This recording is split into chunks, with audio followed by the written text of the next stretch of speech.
এই রকম লাল লাল ঝাল ঝাল চিকেন কষা আমার খুব পছন্দের, আর এটা বানানোও খুব সহজ।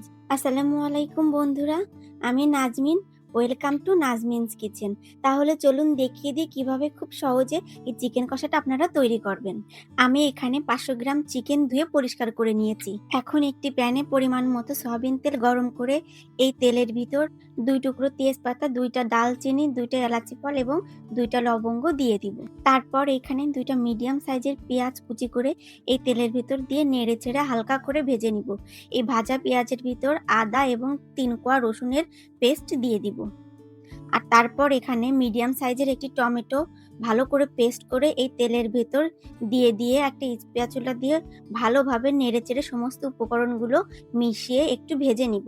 এখন রান্নার এই পর্যায়ে 1 চামচ লবণ, 1 চামচ গুঁড়ামরিচ, 1 চামচ হলুদ পাউডার দিয়ে দিব। বন্ধুরা, এই ব্রয়লার মুরগিতে মরিচের পরিমাণটা একটু বেশি দিবেন, তাহলে খেতে খুবই টেস্ট হবে। এবার সমস্ত উপকরণগুলো ভালোভাবে নেড়েচেড়ে মশলাটা কষিয়ে নেব।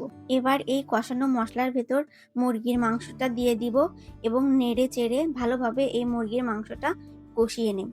বন্ধুরা, এখানে আমি 1 কাপ গরম পানি এই মুরগির মাংসের ভেতর দিয়ে 10 মিনিট ধরে ভালোভাবে নেড়ে চেড়ে এই মুরগির মাংসটা কষিয়ে নেব। ব্রয়লার মুরগির মাংস রান্না করতে বেশি সময় লাগে না, 10 মিনিট মতো কষালেই মুরগির মাংসটা ভালোভাবে কষা হয়ে যাবে। ব্রয়লার মুরগির মাংসটা নরম হয় এবং মাংসের পরিমাণও বেশি থাকে, তাই বৃদ্ধরা, বাচ্চারা সবাই খেতে পছন্দ করে।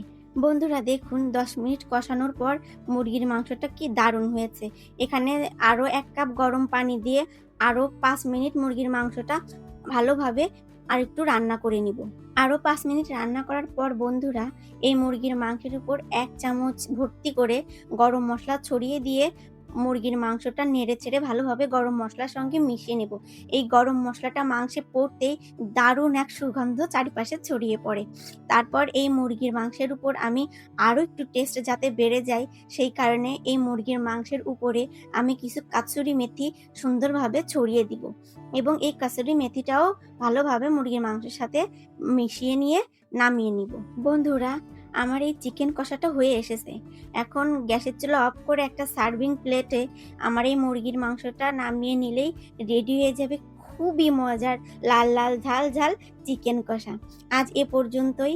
আমার ভিডিওটি যদি আপনাদের ভালো লেগে থাকে তাহলে অবশ্যই আমার চ্যানেলটিকে সাবস্ক্রাইব করে দিবেন।